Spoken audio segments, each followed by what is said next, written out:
Have you ever made a choice that everyone questioned? A choice that went against expectations, against advice, against what seemed logical. Today, I'm going to tell you a story about Marcus Chen, a self-made billionaire who did exactly that. And what happened next? Well, it's not what you think. This is a story about trust, betrayal, and a twist that will make you question everything you thought you knew about loyalty. Marcus Chen built his empire from nothing. By age 35, he had a tech company worth over $3 billion. But success comes with its own complications, especially when it comes to matters of the heart. Marcus had been dating two women.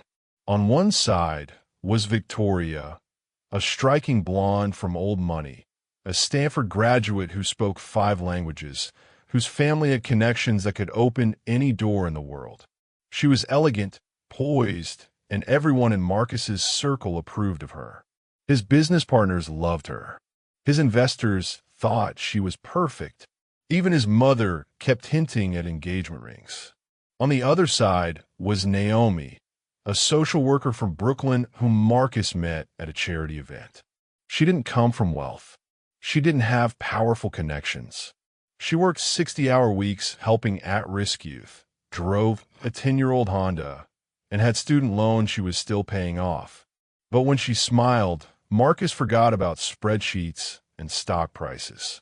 When she talked, he actually listened. With her, he wasn't a billionaire. He was just Marcus. The pressure mounted. His advisors suggested Victoria was the strategic choice. His board members made subtle comments. Even the media had started speculating, with photos of him and Victoria at galas, articles calling them the power couple. But Marcus made his choice. He chose Naomi. The fallout was immediate. His mother didn't speak to him for 3 months. 2 board members expressed their concerns. Victoria left the city entirely, taking a position in London. The tabloids had a field day, with headlines questioning his judgment. But Marcus didn't care. He was in love. He proposed to Naomi 6 months later on a quiet beach in Jamaica. No cameras, no crowds, just them. And she said yes. The next 2 years were bliss. Marcus and Naomi married in an intimate ceremony. She moved into his penthouse, though she insisted on keeping her job. "I need to be me," she told him, and he loved her more for it. Marcus gave her everything. A foundation in her name to expand her youth programs. A new community center in Brooklyn. He even started spending less time at the office, wanting to be present, wanting to build a real life together. Everyone who doubted the relationship slowly came around. His mother grew to adore Naomi. His friends saw how happy he was. Even the media narrative shifted. Stories about how love conquered all, how Marcus chose authenticity over status. But then, small things started changing. Naomi's phone was always face down.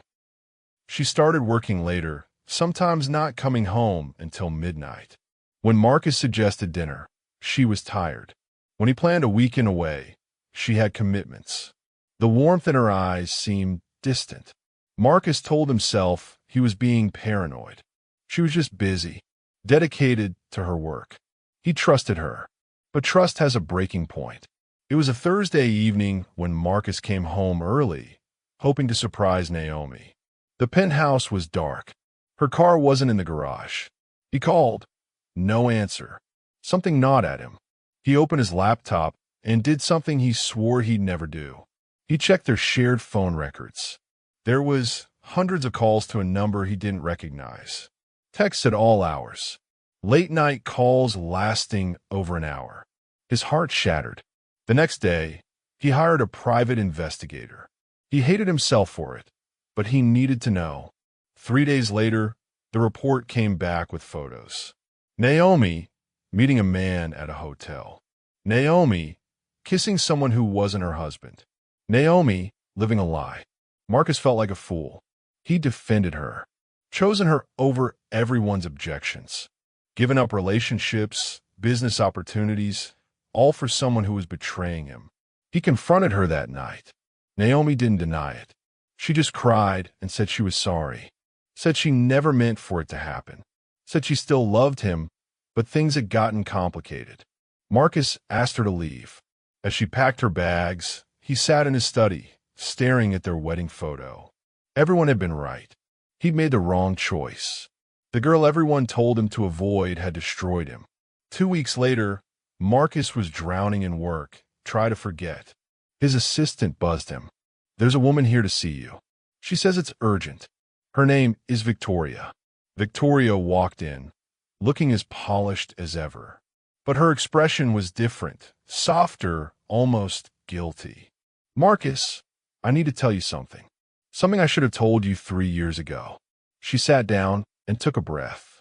"The reason I left so quickly when you chose Naomi, it wasn't heartbreak. It was guilt. Marcus, I was never in love with you. My family was drowning in debt. My father had made terrible investments, and we were on the verge of losing everything. When I met you, my mother sat me down and made it clear landing someone like you was our way out."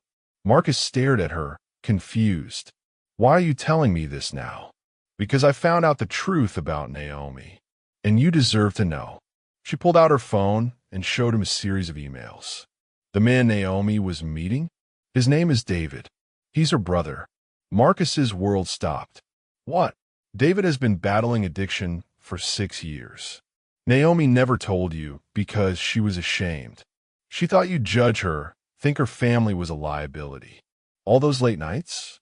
She was at NA meetings with him at rehab centers, helping him rebuild his life. The hotel meetings? That was a sober living facility." Victoria pulled out more documents. Facility records, meeting logs, even text messages she'd somehow obtained through mutual contacts. She was protecting you, Marcus. She knew your world, your circle. She didn't want you to be embarrassed by her broken family. The phone calls, the secrecy, it was all to shield you from her pain. And when you confronted her, she was so exhausted and ashamed that she just let you believe what you wanted to believe. Marcus couldn't breathe.